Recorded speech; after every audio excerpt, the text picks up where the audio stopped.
Hello everyone, welcome to today's session of the online refresher program, which has been organized by Delhi University, Ramanujan College and Miranda House. I am Dr. Asim M Auti. I am a center coordinator at IISER Pune. We work on teacher education and science communication through a program which we call as MSD. I'm going to walk you through many different aspects of digital pedagogy and how to incorporate and use it in our day-to-day teaching. I'll keep my camera off for most of the session and meet you later. So I'm going to use few slides so that it will help me in narrating what I want to share with you. At the same time, it will help you to note down as well as work on along with me on different aspects of digital pedagogy.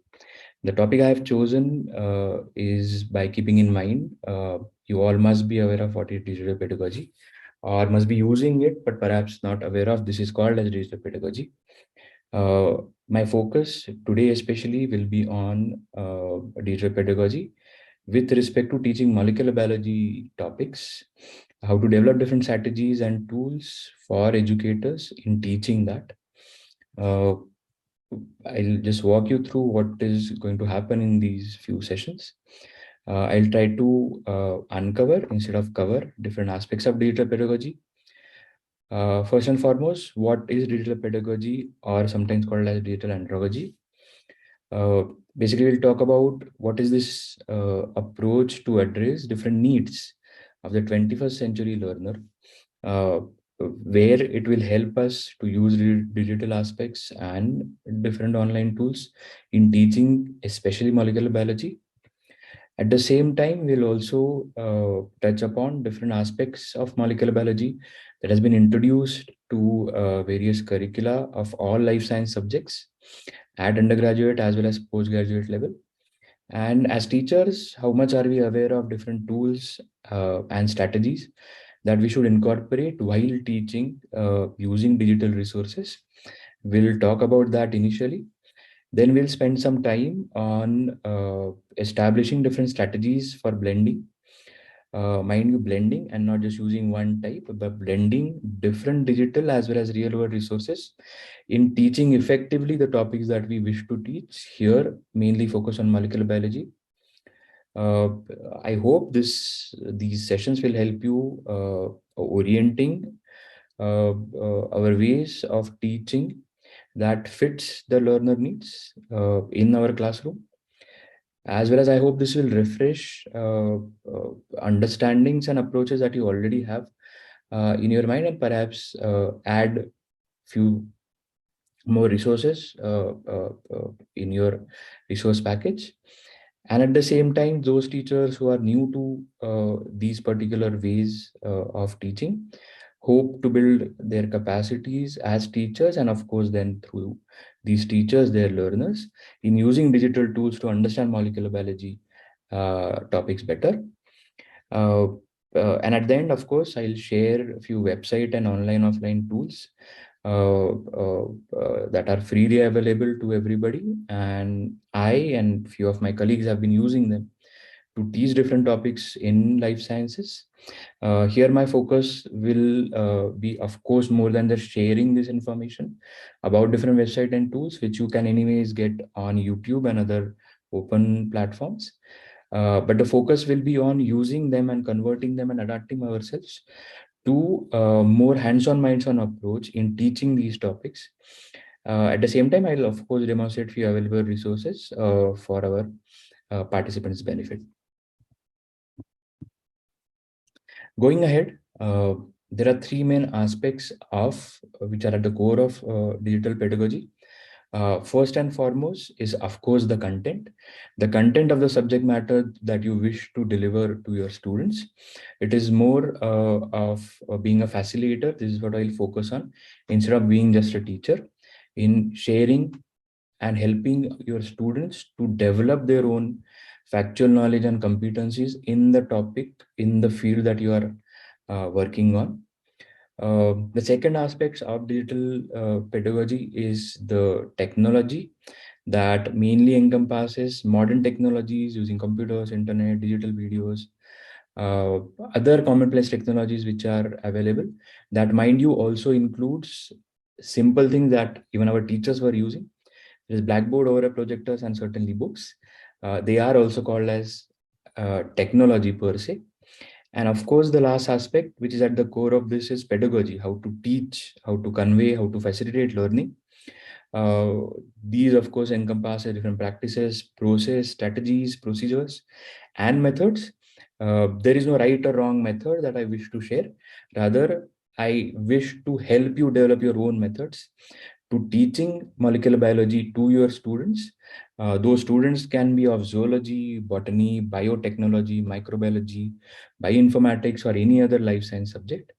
Ultimately, molecular biology have been now introduced in all the curricula, and I hope this particular way of addressing molecular biology using digital pedagogy will certainly help you as well as your learners through the process of developing instructions, assessment, and of course, understanding students' learning. Uh, there is a general understanding of the digital pedagogy which is being represented here in front of you. We have seen the three aspects: the content with C, the technology with T, and the pedagogy with P. But at the same time, the technology nowadays, especially after the pandemic, have been a central place in our teaching learning. May it be as simple as using Zoom or Google, or as advanced as actually developing different online tools and MOOCs that will help learners understand and learn distantly, where they can actually join different online platforms and use different online tools. Uh, I'm going to use a highlighter or a marker to show you and get your focus onto what I'm talking about.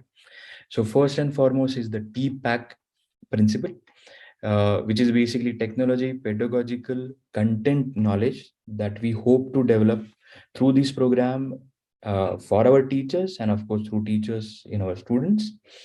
There are three main aspects. The technological knowledge, which of course by practice is developed. The pedagogical knowledge is also part of our day-to-day teaching learning.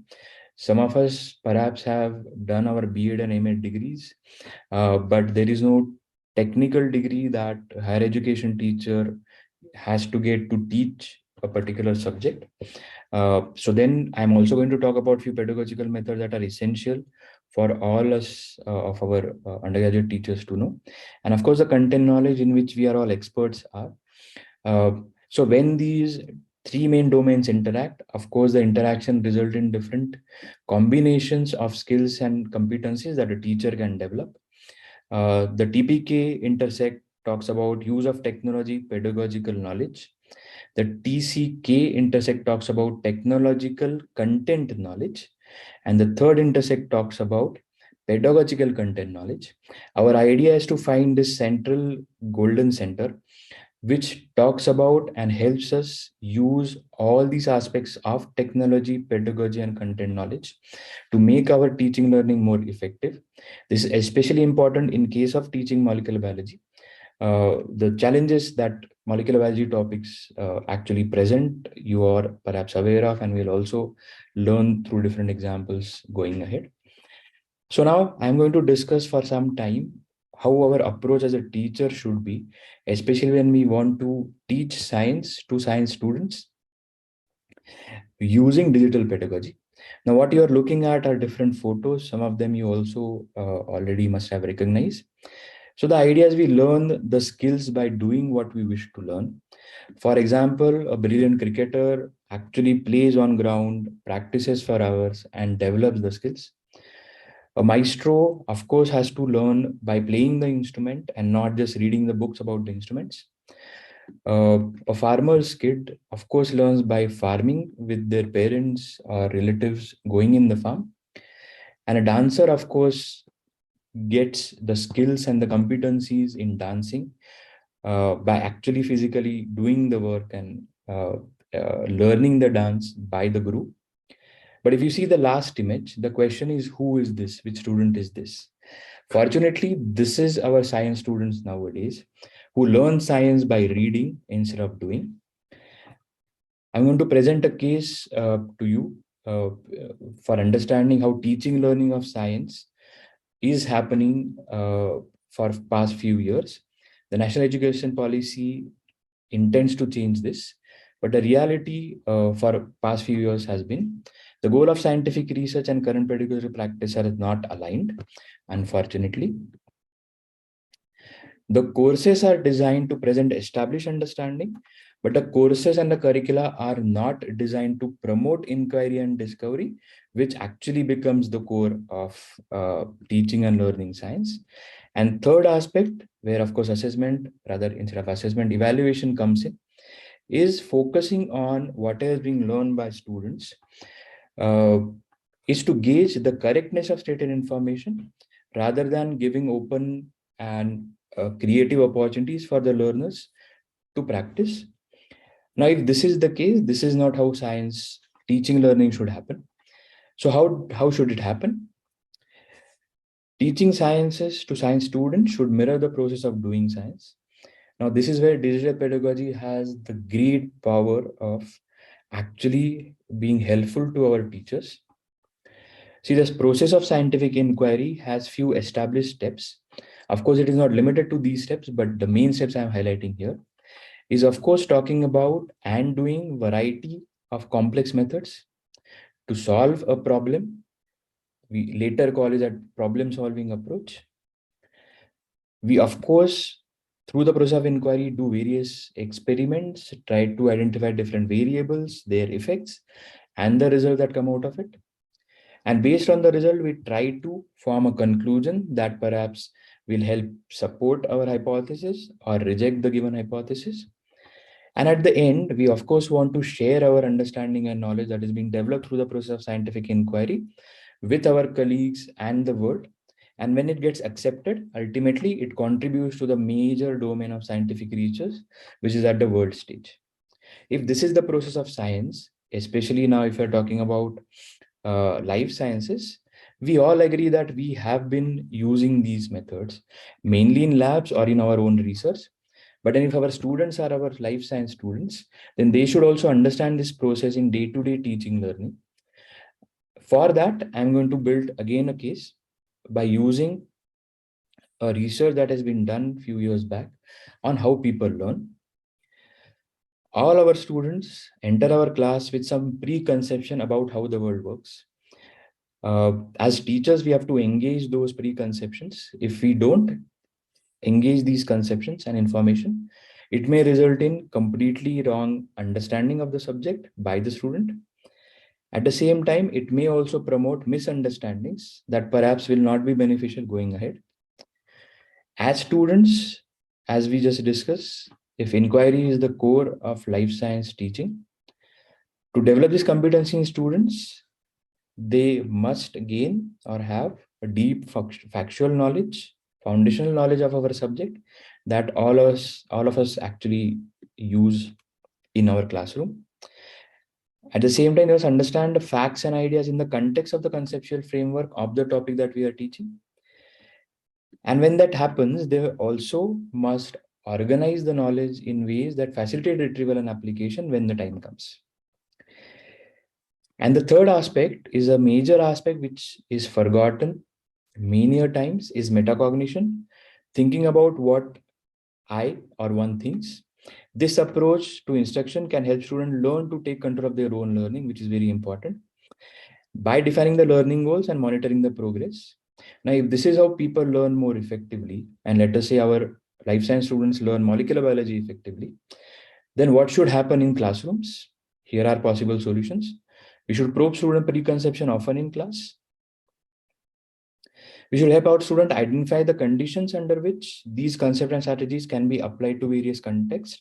That is what I'm calling as doing science. For molecular biology, doing science is not a cheap process, and that's why digital resources are very useful. And link all teaching and learning to major concepts of the discipline that we are teaching. And to promote metacognition, to use this approach in our instructions, we should engage the student to help him or her reconstruct appropriate understanding. By telling them the right answers doesn't help. So they have to perform, they have to do by their hands and their minds to learn new concepts. And to do that, I'm going to use an analogy. To do that, of course, the ideal case is where our students enter labs and they perform all the experiment that they learn in their course. And this is how they develop their understanding. But this cannot happen practically, right? So there must be some transition between real or original and what is being taught. Many times if we use models, models are not the real thing, they are representation. So something like this. Consider a book that you have read, you are a fan of, and a movie is made out of that. Many a times we realize we don't like the movie the way we have liked the book. So there is something happening in transition of the original form of knowledge and competencies into the adapted form, which is something different. Now, this analogy will help us understand when we learn something, or as a students, when we were learning molecular biology and different aspects of it, we learned it very well, and that's why we are teachers right now. But the ways and modes were different. Now, of course, 21st century skills demand different approaches. The way we have learned will not work unless this translation of our content and information should happen in a way that students also get benefited, and we realize that they are getting benefited because of this transition. This transition I'm talking about is from analogous teaching to digital teaching. The gap can be fulfilled by really understanding how people learn, which we have started, and then which tools and perhaps resources we can use to teach molecular biology in more effective way, perhaps not using real chemicals, real models, or real experiments, but using digital tools which are available now. So what has been the challenges so far in actually converting what we know and what we want our students to know, especially in case of use of resources, is the chemical instrument, experiments and technology is not cheap. It's not available everywhere. Even though ideally every student should have access to it, reality is the student is not having access. Perhaps the second challenge has been the time. Of course, we want to promote active learning in classroom, but that doesn't allow or give us enough time to complete the curriculum. At the same time, administrative duties are always there, perhaps which doesn't give us enough time to explore more and develop new methods. Diversity of learner can be a challenge. Uh, there are different set of modes by which different students learn effectively. Their needs can be different. At the same time, their interests can be different. It's very difficult for a teacher to address every learner and his or her needs, especially given the time and the resources that we have just put up. And of course, teacher blocks. I put a question mark there because everybody can think about their own blocks, something that does not allow personally to explore more possibilities of teaching more effectively. But what can be the solutions for resources? Of course, virtual mode and use of digital tools, which doesn't cost much, but can be used effectively to teach a particular topic, which is resource limited. In case of time, better planning, using different methods like flipped classroom to save time during face-to-face interaction with students, and different techniques and strategies to use like peer learning, where time can be used effectively by students to learn by themselves. To address diversity, of course, thinking about inclusion, understanding and developing our capacities to understand what are the needs of our students. At the same time, mapping a variety of teaching methods and tools to fit the needs and interests of our students. And for teachers block, of course, self-motivation is the first step. But at the same time, as a teacher community, we can come together and discuss our issues and try to share our solutions with each other. If you see all these challenges and possible solutions, it fits very well with the approach we are trying to ask you to take is use digital pedagogy methods to teach the topic like molecular biology, which is resource intensive, which is time consuming, which may not allow every student to develop enough capacity and skills if we don't give them enough time and resources, and our own blocks, how we can motivate ourselves to develop and understand these new methods. So let us look into all this